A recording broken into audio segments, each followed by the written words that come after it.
Hey bro, sudah punya cerita apa hari ini? Waktu itu aku punya pacar dan ketika ia pergi ke sekolah, aku selalu mengantar-nya. Bahkan aku luangkan waktuku untuk bangun pagi agar aku bisa mengantarnya ke sekolah. Ternyata dari setiap harinya aku mengantar-nya pergi ke sekolah, dia malah bermain di belakangku. Aku tahu dia bermain di belakangku karena aku punya teman yang memberitahuku. Dan ternyata dia selingkuh. Karena aku tahu dia selingkuh, akhirnya aku layangkan kata putus. Dan mulai saat itu, aku sudah tidak lagi pacaran dengannya. Karena dia cuma memanfaatiku untuk dia bisa aku antar pergi ke sekolah. Karena waktu itu dia belum punya motor. Singkat cerita, akhirnya aku juga ketemu dengan seorang cewek. Dia sangat cantik dan dia sekolah bersama dengan mantanku. Ketika aku dekati, ternyata aku bisa untuk mendapatkannya. Tak butuh lama, tak butuh waktu yang lama untuk PDKT, aku langsung menembaknya dan dia menerimaku. Hari berlalu kami pacaran, aku beranikan diri untuk datang ke rumahnya. Dan ia mengizinkanku ketika aku ingin datang ke rumahnya. Orang tuanya juga senang melihatku ketika aku datang ke rumahnya.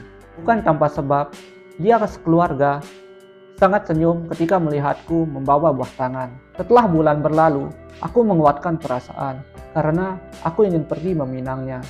Waktu itu dia sudah lulus sekolah dan ketika malamnya aku pergi ke sana, ketika aku berada di depan pintu rumahnya, tumben aku mulai gugup. Setelah mengucap salam, akhirnya ia menjawab dan mempersilahkanku untuk masuk.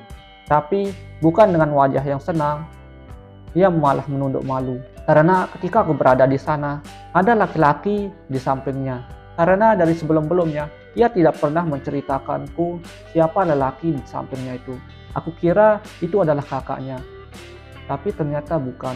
Aku malah semakin penasaran. Karena aku penasaran, aku bertanya kepadanya, "Siapa itu, Dek?" Dia bilang. Dengan muka sayu dan menunduk malu, dia menjawab, "Dia juga pacarku." Hati ini langsung kaget. Aku pengen marah, tetapi itu di rumahnya. Langsung hati ini bagaikan ditombak ribuan tombak. Sakitnya sudah tak karuan dengar ucapannya. Terus aku bilang kepadanya, "Kenapa kamu menerimaku? Kan kamu sudah mempunyai pacar." Dia menjawab, "Pas aku menerimamu, itu dia masih di rantauan." Dan ternyata aku tidak tahu bahwa secepat itu dia pulang, katanya. Ternyata tujuan si lelaki tersebut datang ke rumah dia ingin meminangnya juga. Terus aku bilang padanya, "Kamu mau pilih siapa? Pilih aku apa dia?" Aku bilang. Dia cuma diam, dia hanya menunduk, tidak memberikan respon. Dan orang tuanya pun datang dan duduk di sebelah kami. Dia menjelaskan, "Wah, bukan saja kamu pacarnya, Nak, tapi dia juga pacarnya yang baru pulang dari rantauan. Pacarnya ini baru pulang dari Jepang." Itu yang dia bilang ibunya.